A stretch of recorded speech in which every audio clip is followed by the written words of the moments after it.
Capítulo 6. Sed y Enoc.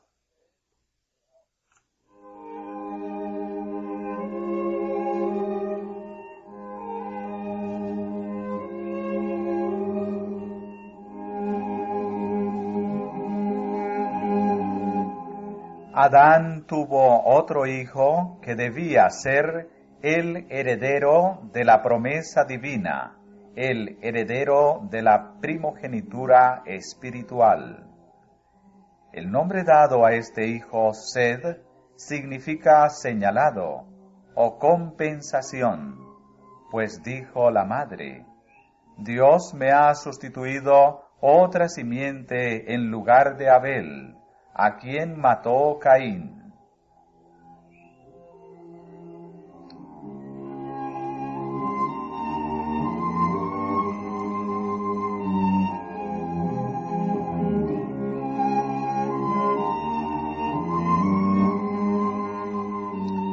Sed aventajaba en estatura a Caín y Abel, y se parecía a su padre Adán más que sus otros hermanos.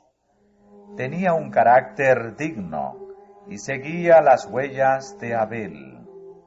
Sin embargo, no había heredado más bondad natural que Caín. Acerca de la creación de Adán se dice: a la semejanza de Dios lo hizo. Pero el hombre, después de la caída, engendró un hijo a su semejanza, conforme a su imagen. En tanto que Adán había sido creado sin pecado, a la semejanza de Dios, Sed, así como Caín, heredó la naturaleza caída de sus padres, pero recibió también el conocimiento del Redentor e instrucción acerca de la justicia. Mediante la gracia divina sirvió y honró a Dios, y trabajó como Abel lo hubiera hecho, de haber vivido, por cambiar las mentes pecaminosas de los hombres y encauzarlas a reverenciar y obedecer a su Creador.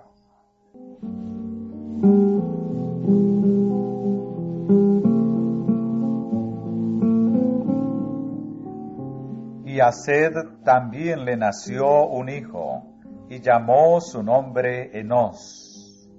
Entonces los hombres comenzaron a llamarse del nombre de Jehová.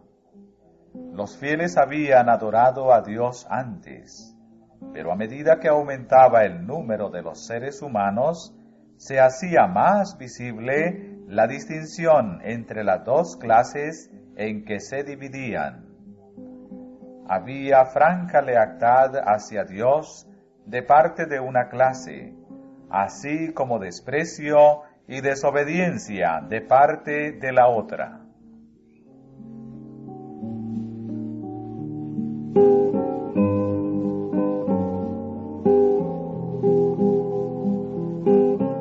Antes de la caída, nuestros primeros padres habían guardado el sábado que había sido instituido en el Edén, y después de su expulsión del paraíso, continuaron observándolo. Habían gustado los amargos frutos de la desobediencia y habían aprendido lo que tarde o temprano aprenderán todos aquellos que pisotean los mandamientos de Dios, a saber, que los preceptos divinos son sagrados e inmutables, y que la pena por la transgresión es ineludible. El sábado fue honrado por todos los hijos de Adán que permanecieron leales a Dios, pero Caín y sus descendientes no respetaron el día en el cual Dios había reposado. Eligieron su propio tiempo para el trabajo y el descanso, sin tomar en cuenta el mandamiento expreso de Jehová.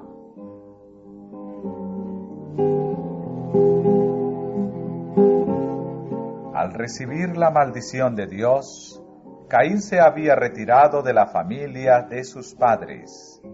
Había escogido primeramente el oficio de labrador y luego fundó una ciudad, a la cual dio el nombre de su hijo mayor. Se había retirado de la presencia del Señor, desechando la promesa del Edén restaurado, para buscar riquezas y placer en la tierra maldita por el pecado, y así se había destacado como caudillo de la gran multitud que adora al Dios de este mundo. Sus descendientes se distinguieron en todo lo referente al mero progreso terrenal y material, pero menospreciaron a Dios y se opusieron a sus propósitos hacia el hombre. Al homicidio cuya comisión iniciara Caín, Lamec, su quinto descendiente, agregó la poligamía y con cínica jactancia reconoció a Dios tan solo para sacar de la venganza prometida a Caín una garantía de su propia salvaguardia. Abel había llevado una vida pastoral, habitando en tiendas o cabañas, y los descendientes de Sed hicieron lo mismo, y se consideraron peregrinos y advenedizos sobre la tierra, que buscaban una patria mejor, es a saber, la celestial.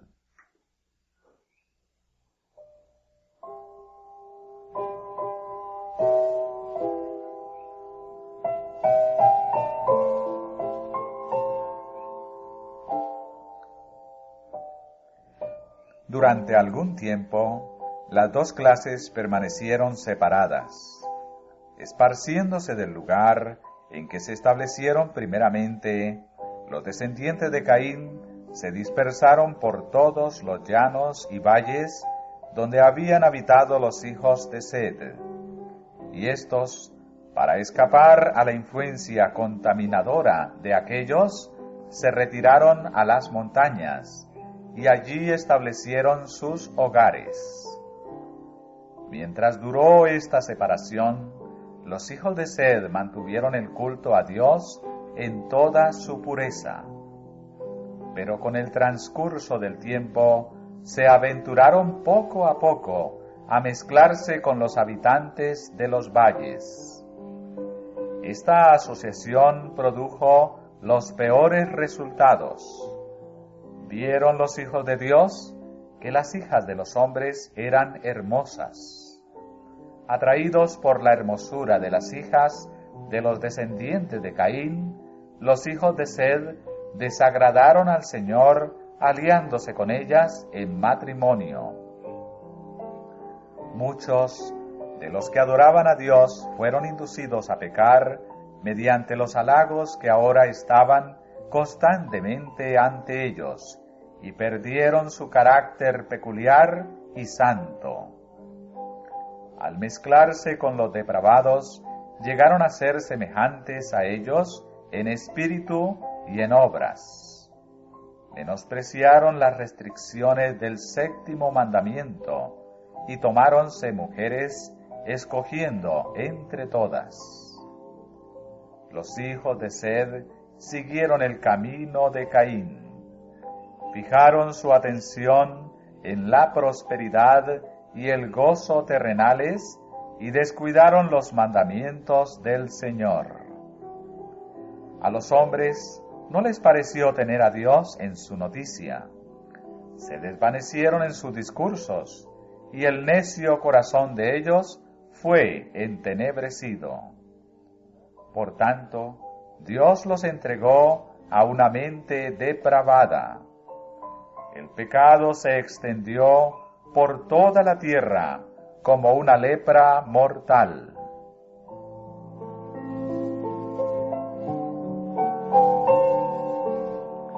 Adán vivió casi 1000 años entre los hombres, como testigo de los resultados del pecado.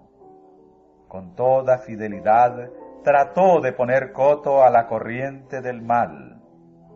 Se le había ordenado instruir a su descendencia en el camino del Señor, y cuidadosamente atesoró lo que Dios le había revelado, y lo repetía a las generaciones que se sucedían.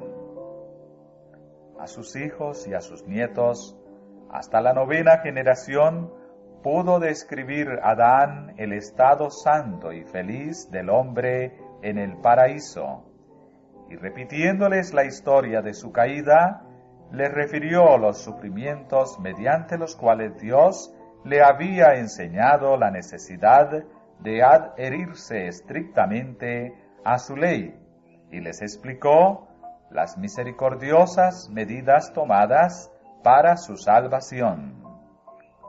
Pero solo unos pocos prestaron atención a sus palabras.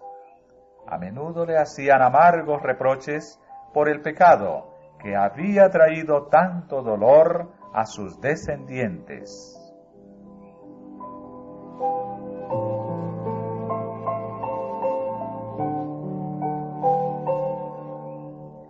La de Adán fue una vida de tristeza, humildad y contrición.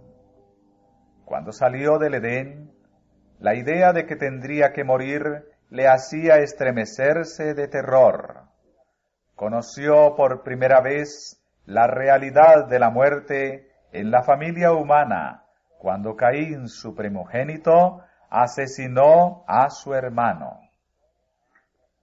Lleno del más agudo remordimiento por su propio pecado y doblemente acongojado por la muerte de Abel y el rechazamiento de Caín, Adán estaba abrumado por la angustia. Veía cómo, por doquiera, se esparcía la corrupción que iba a causar finalmente la destrucción del mundo mediante un diluvio.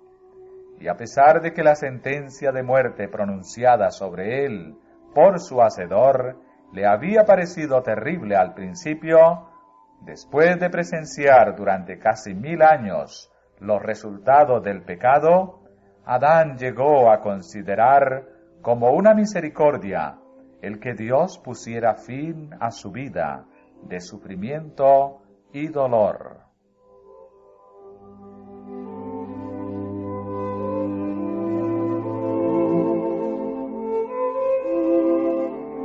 No obstante la iniquidad del mundo antediluviano, esa época no fue, como a menudo se ha supuesto, una era de ignorancia y barbarie. Los hombres tuvieron oportunidad de alcanzar un alto desarrollo moral e intelectual. Poseían gran fuerza física y mental, y sus ventajas para adquirir conocimientos religiosos y científicos eran incomparables. Es un error suponer que porque vivían muchos años, sus mentes alcanzaban tarde su madurez. Sus facultades mentales se desarrollaban temprano, y los que abrigaban el temor de Dios y vivían en armonía con su voluntad, continuaban aumentando en conocimiento y en sabiduría durante toda su vida.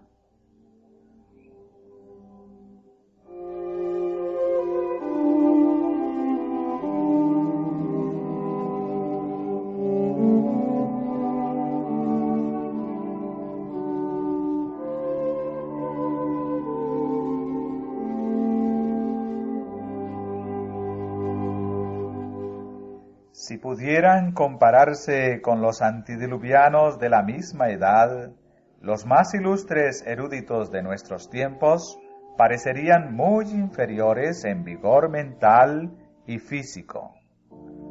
A medida que se acortó la vida del hombre y disminuyó su vigor físico, también se aminoró su capacidad mental. Hoy día hay hombres que dedican al estudio un periodo de 20 a 50 años, y el mundo se llena de admiración por sus éxitos. Pero qué limitados son estos triunfos cuando se los compara con los de aquellos hombres cuyo vigor físico y mental se desarrollaba durante siglos.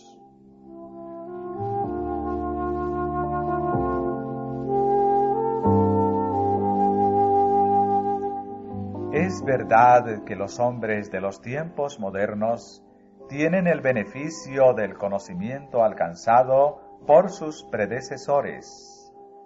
Los genios que proyectaron, estudiaron y escribieron han legado sus trabajos a quienes les han seguido. Pero aún en este respecto, y en lo que concierne meramente a los conocimientos humanos, cuán superiores fueron las ventajas de los hombres de aquella edad antigua. Tuvieron entre ellos durante siglos a aquel que Dios había formado según su propia imagen, a quien el Creador mismo declaró bueno, el hombre a quien Dios había instruido en toda sabiduría del mundo material. Adán había aprendido del Creador la historia de la creación. Él mismo había presenciado los acontecimientos de 9 siglos y comunicó sus conocimientos a sus descendientes. Los antediluvianos no tenían libros ni anales escritos, pero con su gran vigor mental y físico disponían de una memoria poderosa que les permitía comprender y retener lo que se les comunicaba, para transmitirlo después con toda precisión a sus descendientes. Durante varios siglos hubo 7 generaciones que vivieron contemporáneamente y tuvieron la oportunidad de consultarse para aprovechar cada una los conocimientos y la experiencia de las demás.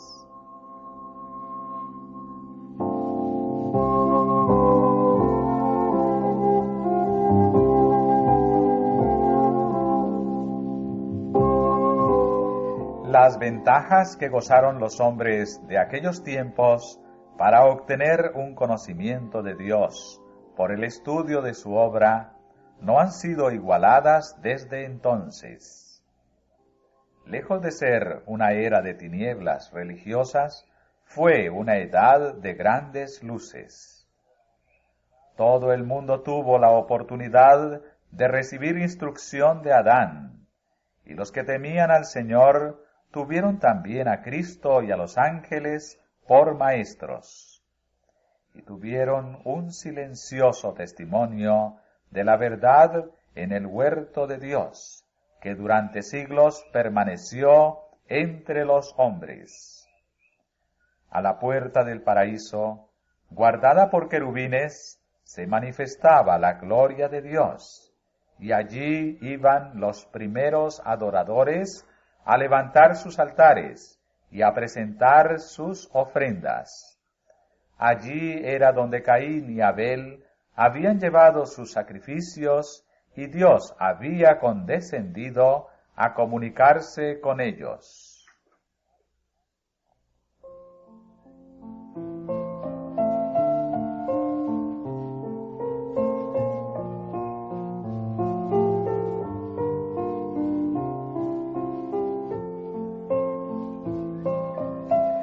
El escepticismo no podía negar la existencia del Edén mientras estaba a la vista, con su entrada vedada por los ángeles custodios.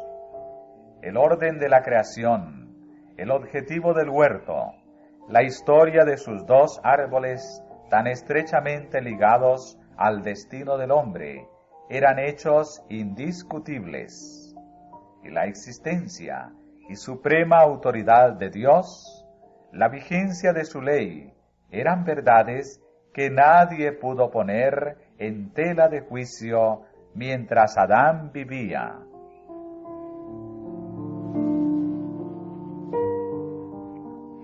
A pesar de la iniquidad que prevalecía, había un número de hombres santos, ennoblecidos y elevados por la comunión con Dios, que vivían en compañerismo con el cielo. Eran hombres de poderoso intelecto, que habían realizado obras admirables.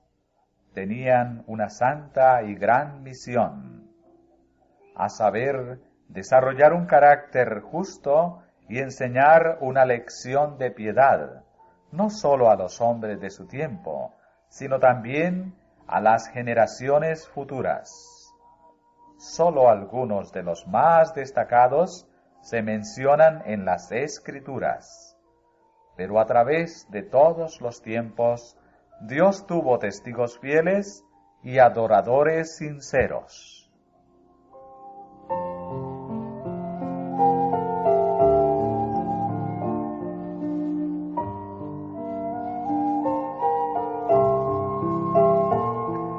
Las Escrituras dicen que Enoc tuvo un hijo a los 65 años. Después anduvo con Dios durante 300 años. En la primera parte de su vida, Enoc había amado y temido a Dios y guardado sus mandamientos. Pertenecía al santo linaje, a los depositarios de la verdadera fe, a los progenitores de la simiente prometida. De labios de Adán había aprendido la triste historia de la caída y las gozosas nuevas de la gracia de Dios contenidas en la promesa, y confiaba en el Redentor que vendría. Pero después del nacimiento de su primer hijo, Enoc alcanzó una experiencia más elevada. Fue atraído a más íntima relación con Dios. Comprendió más cabalmente sus propias obligaciones y responsabilidades como hijo de Dios. Cuando conoció el amor de su hijo hacia él y la sencilla confianza del niño en su protección, cuando sintió la profunda y anhelante ternura de su corazón hacia su primogénito, aprendió la preciosa lección del maravilloso amor de Dios hacia el hombre, manifestado en la dádiva de su Hijo, y la confianza que los hijos de Dios podían tener en el Padre Celestial. El infinito e inescrutable amor de Dios, manifestado mediante Cristo, se convirtió en el tema de su meditación de día y de noche, y con todo el fervor de su alma trató de manifestar este amor a la gente entre la cual vivía.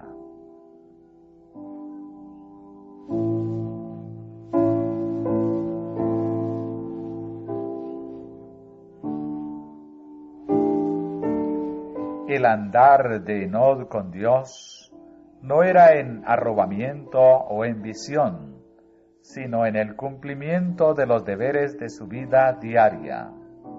No se aisló de la gente convirtiéndose en ermitaño, pues tenía una obra que hacer para Dios en el mundo. En el seno de la familia y en sus relaciones con los hombres, ora como esposo o padre, ora como amigo o ciudadano. Fue firme y constante siervo de Dios.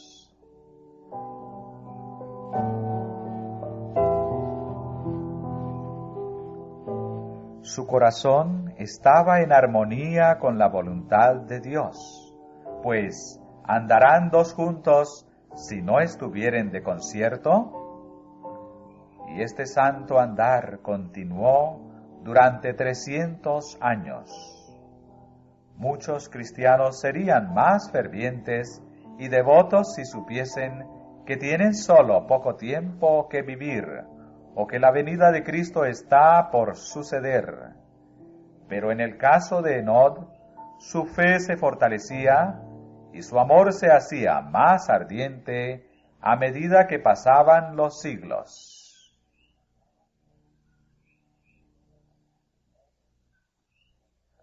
Enoc poseía una mente poderosa, bien cultivada y profundos conocimientos. Dios le había honrado con revelaciones especiales. Sin embargo, por el hecho de que estaba en continua comunión con el cielo y reconocía constantemente la grandeza y perfección divinas, fue uno de los hombres más humildes. Cuanto más íntima era su unión con Dios, tanto más profundo era el sentido de su propia debilidad e imperfección.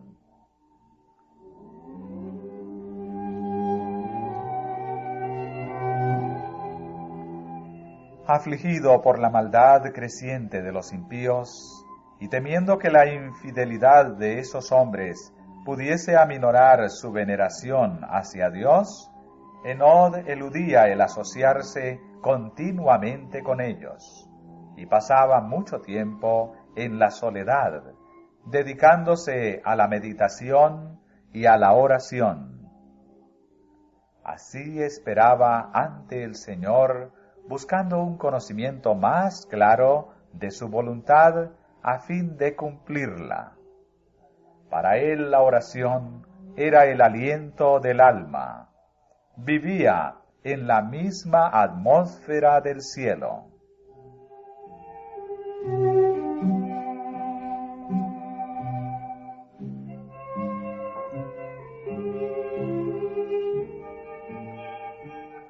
Por medio de santos ángeles, Dios reveló a Enoc su propósito de destruir al mundo mediante un diluvio, y también le hizo más manifiesto el plan de la redención.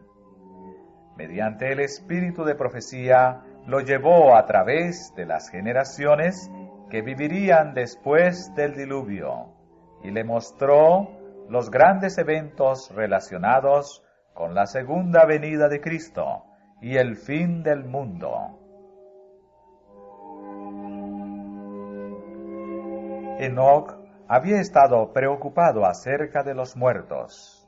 Le había parecido que los justos y los impíos se convertirían igualmente en polvo, y que ese sería su fin. No podía concebir que los justos vivieran más allá de la tumba.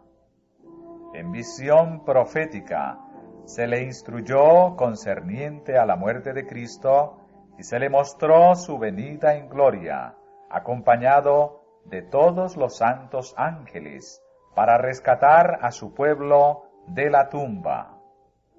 También vio la corrupción que habría en el mundo cuando Cristo viniera por segunda vez, y habría una generación presumida, jactanciosa y empecinada, que negaría al único Dios y al Señor Jesucristo, pisoteando la ley y despreciando la redención. Vio a los justos coronados de gloria y honor, y a los impíos desechados de la presencia del Señor, y destruidos por el fuego.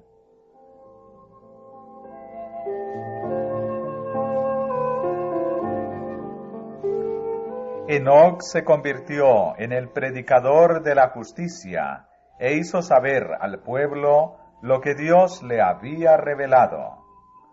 Los que temían al Señor buscaban a este hombre santo para compartir su instrucción y sus oraciones. También trabajó públicamente, dando los mensajes de Dios a todos los que querían oír las palabras de advertencia. Su obra no se limitaba a los descendientes de Sed. En la tierra donde Caín había tratado de huir de la divina presencia, el profeta de Dios dio a conocer las maravillosas escenas que había presenciado en visión. He aquí, dijo, el Señor es venido con sus santos millares, a hacer juicio contra todos, y a convencer a todos los impíos de entre ellos, tocante a todas sus obras de impiedad que han hecho impíamente.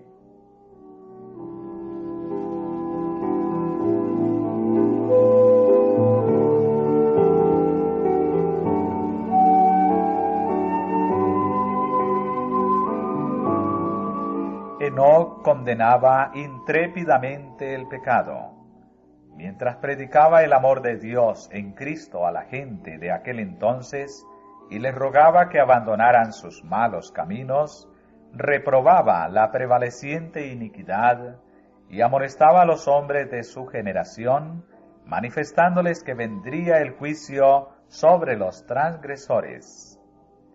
El Espíritu de Cristo habló por medio de Enoc y se manifestaba no sólo en expresiones de amor, compasión y súplica, pues los santos hombres no hablan sólo palabras halagadoras. Dios pone en el corazón y en los labios de sus mensajeros las verdades que han de expresar a la gente, verdades agudas y cortantes, como una espada de dos filos.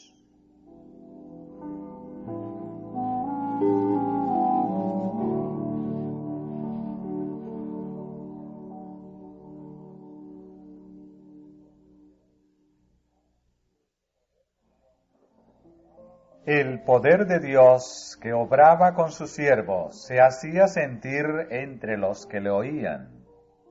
Algunos prestaban oídos a la amonestación y renunciaban a su vida de pecado. Pero las multitudes se mofaban del solemne mensaje y seguían más osadamente en sus malos caminos. En los últimos días, los siervos de Dios han de dar al mundo un mensaje parecido, que será recibido también con incredulidad y burla. El mundo antediluviano rechazó las palabras de amonestación del que anduvo con Dios. E igualmente, la última generación no prestará atención a las advertencias de los mensajeros del Señor.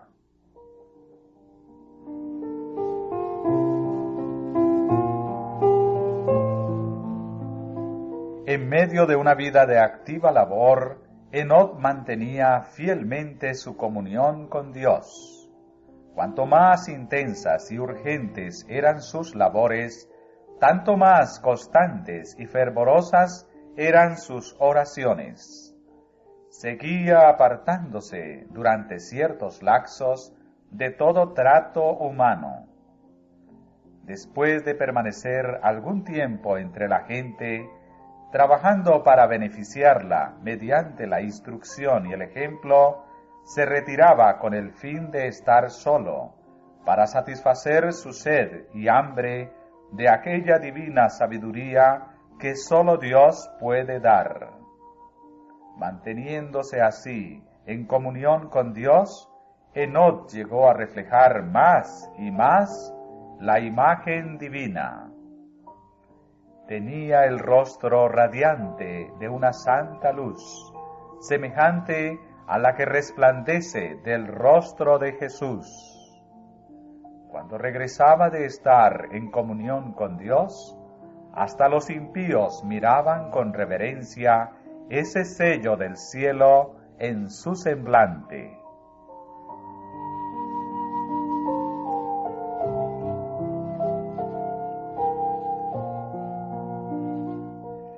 La iniquidad de los hombres había llegado a tal grado que su destrucción quedó decretada.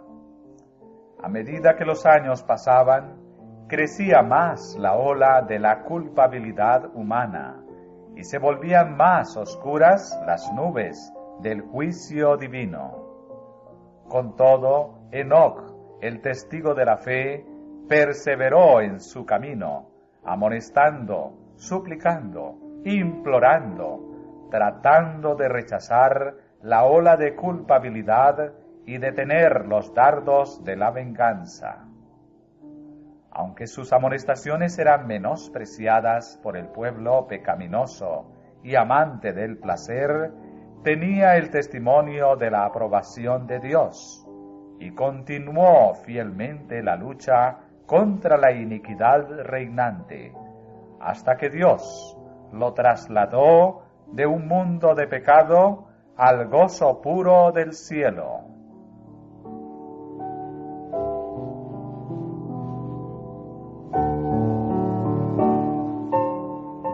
Los hombres de aquel entonces se burlaron de la insensatez del que no procuraba acumular oro o plata, ni adquirir bienes terrenales.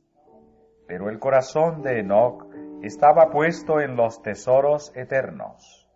Había contemplado la ciudad celestial. Había visto al Rey en su gloria en medio de Sión. Su mente, su corazón y su conversación se concentraban en el cielo. Cuanto mayor era la iniquidad prevaleciente, tanto más intensa era su nostalgia del hogar de Dios. Mientras estaba aún en la tierra, vivió por la fe en el reino de luz.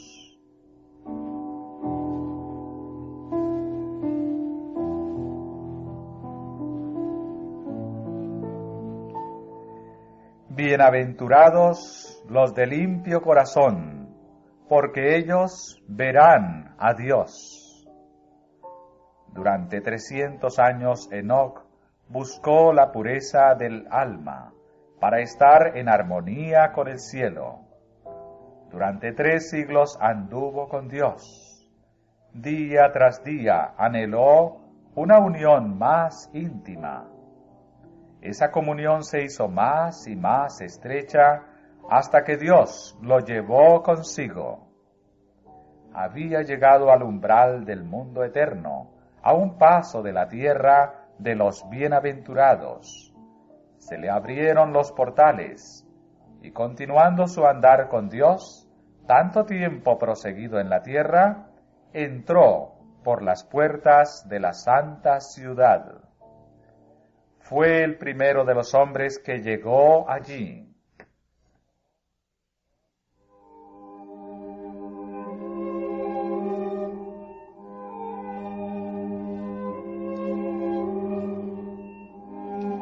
La desaparición de Enoc se sintió en la tierra. La voz de instrucción y amonestación que se había escuchado día tras día se echó de menos. Hubo algunos entre los justos y los impíos que presenciaron su partida, y con la esperanza de que se le hubiese llevado a uno de sus lugares de retiro, los que le amaban hicieron una diligente búsqueda, así como más tarde los hijos de los profetas buscaron a Elías, pero fue sin resultado. Informaron que no estaba en ninguna parte, porque Dios lo había llevado consigo.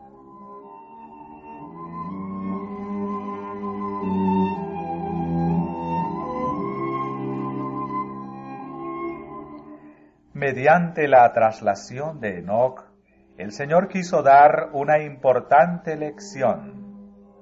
Había peligro de que los hombres se dieran al desaliento, debido a los temibles resultados del pecado de Adán.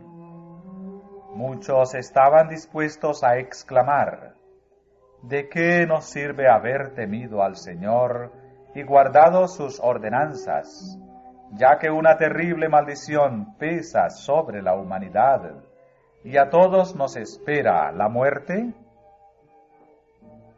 Pero las instrucciones que Dios dio a Adán, repetidas por Sed y practicadas por Enoc, despejaron las tinieblas y la tristeza, e infundieron al hombre la esperanza de que, como por Adán vino la muerte, por el Redentor prometido vendría la vida y la inmortalidad.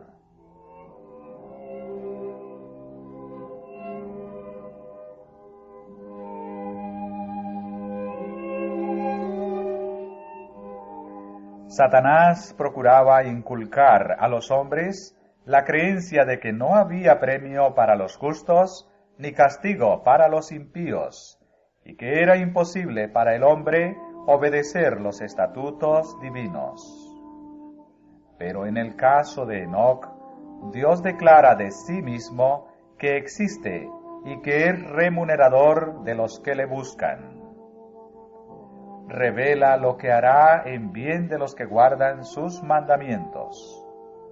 A los hombres se les demostró que se puede obedecer la ley de Dios, que aun viviendo entre pecadores corruptos, podían, mediante la gracia de Dios, resistir la tentación y llegar a ser puros y santos.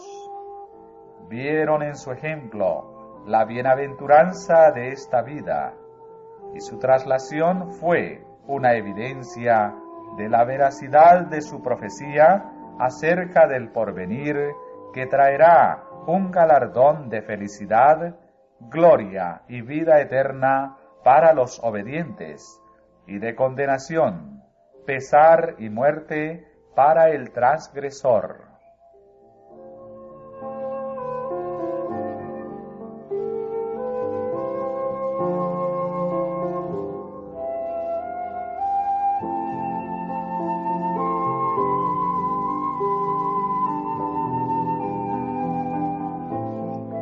Por la fe, Enoc fue traspuesto para no ver muerte, y antes que fuese traspuesto, tuvo testimonio de haber agradado a Dios. En medio de un mundo condenado a la destrucción por su iniquidad, Enoc pasó su vida en tan íntima comunión con Dios que no se le permitió caer bajo el poder de la muerte.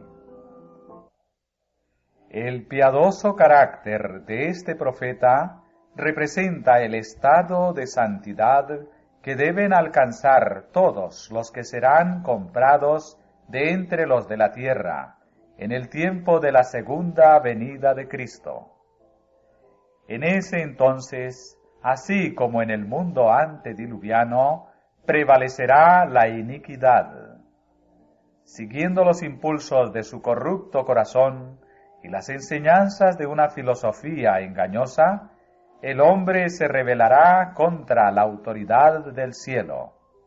Pero, así como Enoc, el pueblo de Dios buscará la pureza de corazón y la conformidad con la voluntad de su Señor, hasta que refleje la imagen de Cristo. Tal como lo hizo Enoc, anunciarán al mundo la segunda venida del Señor y los juicios que merecerá la transgresión, y mediante su conversación y ejemplos santos condenarán los pecados de los impíos.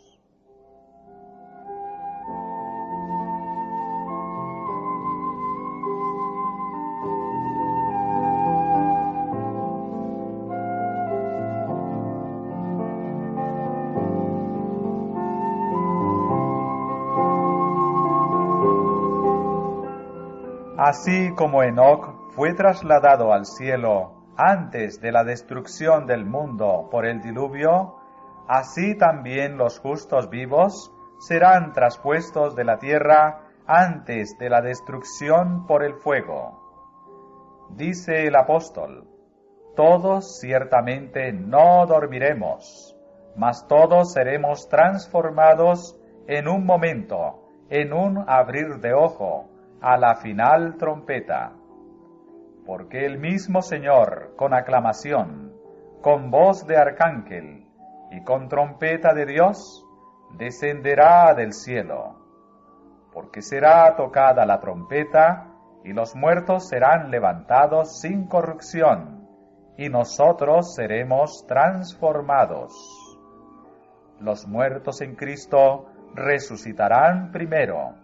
Luego nosotros, los que vivimos, los que quedamos, juntamente con ellos, seremos arrebatados en las nubes, a recibir al Señor en el aire, y así estaremos siempre con el Señor. Por lo tanto, consolaos los unos a los otros en estas palabras.